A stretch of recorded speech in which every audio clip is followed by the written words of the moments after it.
Hello students, आज हम +2 history third lesson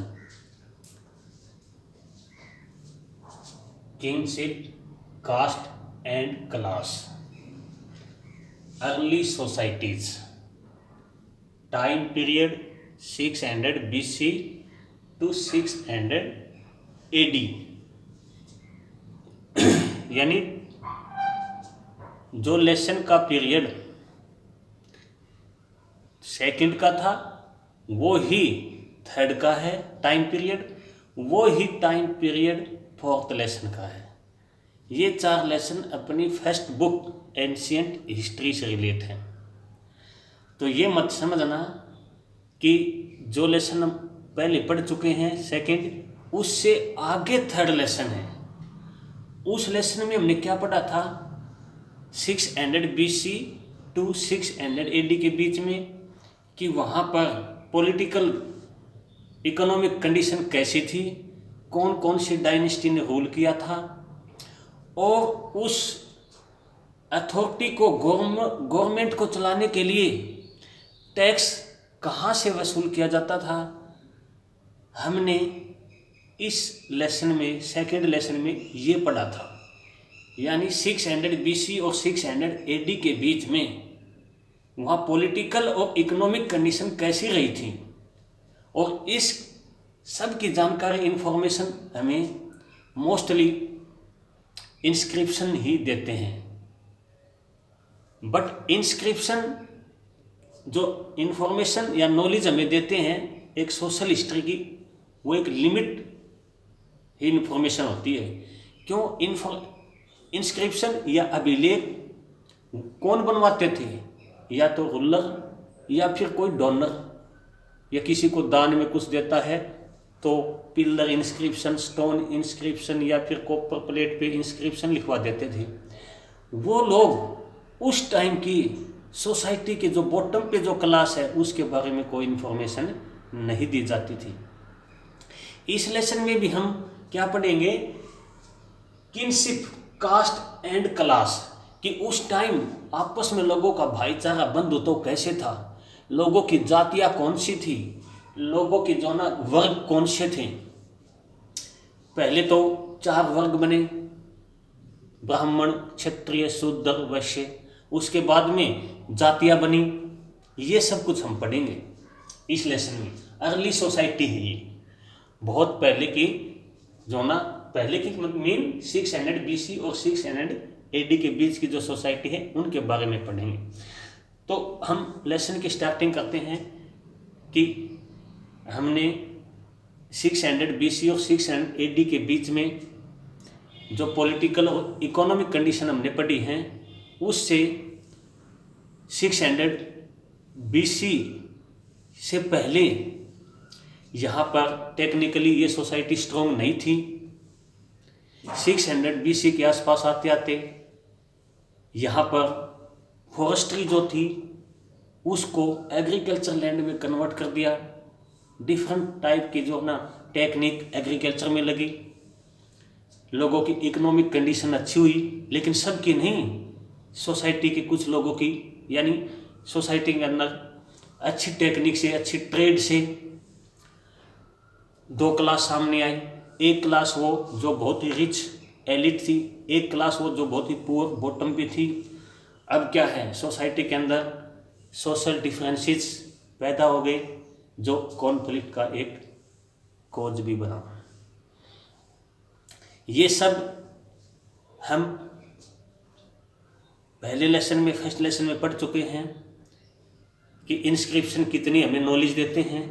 अब हम इस लेसन में क्या पढ़ेंगे कि उस टाइम की सोशल हिस्ट्री की इन्फॉर्मेशन देने वाली कुछ दूसरी चीज़ों की ओर जाएंगे। हम कुछ दूसरे सोर्स ढूंढेंगे। उन सोर्स में क्या है? टेक्सचुअल लिटरेचर, साहित्यिक जो लिटरेचर है, साहित्यिक जिसको हम बोलते हैं कि लिखी हुई किताबें, उनमें से ढूंढेंगे कि उस टाइम यहाँ पर आपस में लोगों का भाईचारा, बंधुत्व, किंगशिप, कास्ट और क्लास कैसी थी। तो उनमें से उस टाइम एक बहुत बड़ा एपिक लिखा गया था जिसका नाम है महाभारत। महाभारत के अंदर वैसे तो एक दो फैमिली के बीच का एक वार है, झगड़े से रिलेट है, बट यहाँ पर इसमें से भी हिस्टोरियन कहीं ना कहीं उस टाइम की जो नीचे की जो क्लास थी उनके बारे में कहीं ना कहीं नॉलेज ले लेते हैं। ये सब कुछ देखा जाता है कि कोई भी जो बुक होती है वो किस लैंग्वेज में होती है, किसके बारे में लिखा गया है, क्या लिखा गया है, फिर उसके अल्टरनेट जो टेक्सचुअल लिटरेचर होता है या फिर दूसरे सोर्स होते हैं उनसे वो बातें मिलाई जाती हैं, तब जा कर के उस पहले टाइम की जो सोसाइटी था उसका रिकंस्ट्रक्शन होता है, फिर हिस्ट्री जो है ना लिखी जाती है। तो यहाँ पर एक जो एपिक है, जो वर्ल्ड का सबसे बड़ा एपिक माना गया है, जिसमें 1 लाख वर्सेज हैं, श्लोक हैं, उस महाभारत को जो है ना यहाँ पर पढ़ा जाएगा। ये एक डायनामिक एपिक था, यानी ये कभी एक टाइम में नहीं लिखा गया कि किसी ने बैठ कर के जो है ना, जो और बुक्स होती हैं उनके ऑथर उस बुक को लिख देते हैं ना, इसको ये 500 BC से शुरू होता है और 500 AD तक ये लगातार लिखा गया है। तो ये ही अपने लेसन के अंदर है। इनके बीच में ये तीनों चीज़ किनशिप, कास्ट और क्लास कैसे रही होंगी महाभारत से, यहाँ पर स्कॉलर ने, हिस्टोरियन ने उन चीज़ों की निकालने की कोशिश की गई है। 500 BC में महाभारत के अंदर ओनली 10,000 वर्सेज थे, बट आज इसमें 1 लाख वर्सेज हैं, इसीलिए इसको एक डायनामिक ग्रंथ, एपिक टेक्स्ट बोला जाता है। The critical edition of the Mahabharata. मैं आपको एक थोड़ा सा इस टॉपिक से अलग ले जाना चाहता हूँ ताकि इंडिया की हिस्ट्री की सीक्वेंस आपको जो ना पता होनी चाहिए। पहले लेसन में हमने क्या पढ़ा है? पहले लेसन में हमने पढ़ा है इंडस सिविलाइजेशन के बारे में।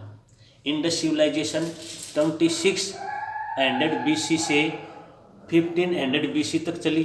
उसके बाद में 1500 BC से लेकर 500 तक ऑलमोस्ट ऋग्वेदिक और वैदिक पीरियड चला, जिसको हम आर्यन सिविलाइजेशन बोल सकते हैं।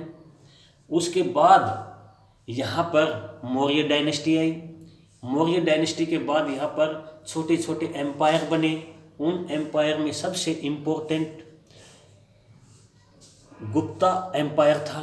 गुप्ता एम्पायर जो है ना वो 300 AD से 700 AD तक कंटिन्यू चला। उसके बाद में अपने यहाँ पर राजपूत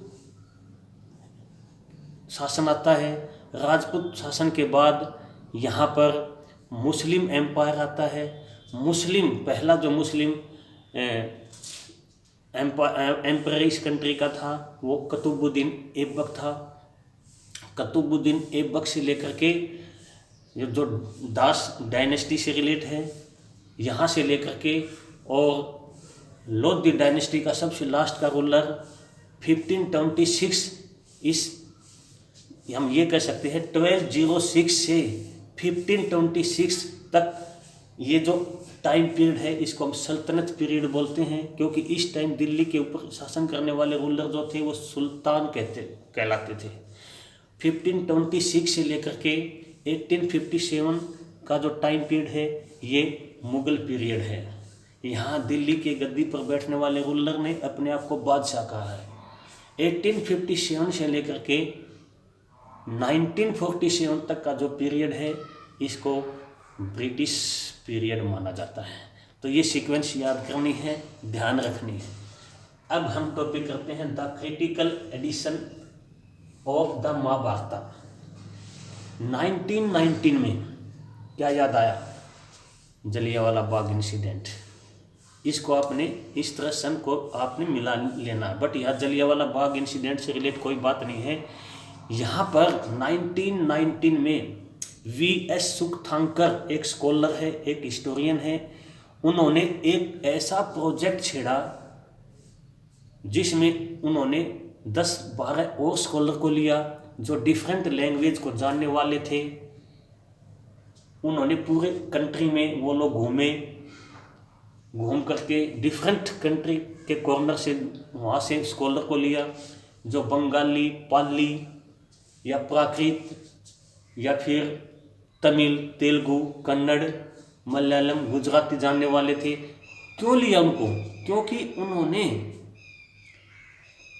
पुराने टाइम से रिलेट जो भी मैन्युस्क्रिप्ट महाभारत से रिलेट मिली उसको कलेक्ट किया। कलेक्ट करने के बाद उन्होंने कलेक्शन के बाद सब भाषाओं से वो सारे वर्सेस निकाले जो महाभारत के सेम मीनिंग निकालते हैं।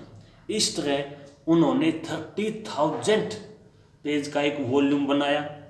उस वॉल्यूम में ये नहीं है कि सारी महाभारत के फेवर में आने वाली चीज़ हैं। महाभारत के ऊपर एक तरह से critical edition of the Mahabharata यानी आलोचना भी की गई है कि ये चीज़ थी या नहीं थी, तभी हिस्ट्री रियल में निकल के आती है। तो यहाँ पर 13,000 पेज का जो इन्होंने वॉल्यूम बनाया है उसमें दो तरह की बातें निकल के आई हैं। एक तो महाभारत के सब वर्सेस में से जो सेम मीनिंग निकल के आए हैं, इसके फेवर में बोलने वाले हैं, एक इसके ऊपर क्वेश्चन खड़े करने वाले हैं। तो इस तरह महाभारत का एनालिसिस करके जहाँ जो भी वर्सेस जिस भी लैंग्वेज में मिले हैं उनको कलेक्शन करके यहाँ पर महाभारत के अंदर से उस टाइम की किनशिप, कास्ट और क्लास के बारे में जानने के हमें कुछ मिला है। हिस्टोरियन ने निकालने की कोशिश यहाँ पर की है। ये ही नहीं कि महाभारत में जो भी कुछ लिखा मिल गया वो ही हिस्टोरियन ने लिख दिया, उसको फिर दूसरी अल्टरनेट जो चीज़ें होती हैं, जो लिटरेचर से जो दूसरे सोर्स होते हैं, उस टाइम के इंस्क्रिप्शन, उस टाइम के नेबर कंट्री के रूलर्स की टेक्सचुअल लिटरेचर, उनसे मिलाया जाता है, तब वो चीज़ें जो है ना हिस्ट्री के अंदर लिखी जाती हैं। तो इस लेसन में हम ये चीज़ें जो है ना पढ़ेंगे। आज हम केवल पहला ही पॉइंट कर रहे हैं, इस पॉइंट को आपने ध्यान से पढ़ना है। पॉइंट कौन सा था? The critical edition of the Mahabharata. ये काम किसने शुरू किया? ये काम V.S. सुकथांकर ने। कब? 1919 में। जितनी भी मैन्युस्क्रिप्ट उन्होंने महाभारत से रिलेट जितनी भी लैंग्वेज में स्क्रिप्ट में मिली उनको कंपाइल किया और उसके बाद में उन्होंने 30,000 पेजेस का एक वॉल्यूम निकाला उसके फेवर में, और उसको कुछ उसके फेवर में नहीं, ऐसे बोलने वाले लोगों ने अच्छी तरह से महाभारत का एनालिसिस करके यहाँ पर कुछ मीनिंग निकाले हैं, ताकि उस टाइम क्योंकि हिस्ट्री 19th सेंचुरी के लेट तक हिस्ट्री जो है कैसी लिखी जाती थी? केवल हमारे जो एंशिएंट टाइम के जो रूलर थे उनकी अचीवमेंट ही बहुत लिखी जाती थी हिस्ट्री के अंदर। बट अब हिस्टोरियन जो है ना उस टाइम के रूलर की अचीवमेंट ही नहीं, उस टाइम में जो सोसाइटी में ऐसी क्लास जिनके बारे में कुछ भी नहीं लिखा गया उनको टटोलने की कोशिश की गई है। इसलिए यहाँ पर महाभारत को क्या है? The critical edition of the Mahabharata, इसको समझने की कोशिश की गई है। इसके ऊपर पक्ष में और उसके क्रिटिसाइज करने वाले दोनों तरह के हिस्टोरियन या स्कॉलर ने ढूंढने की कोशिश की है। Thank you. ओके।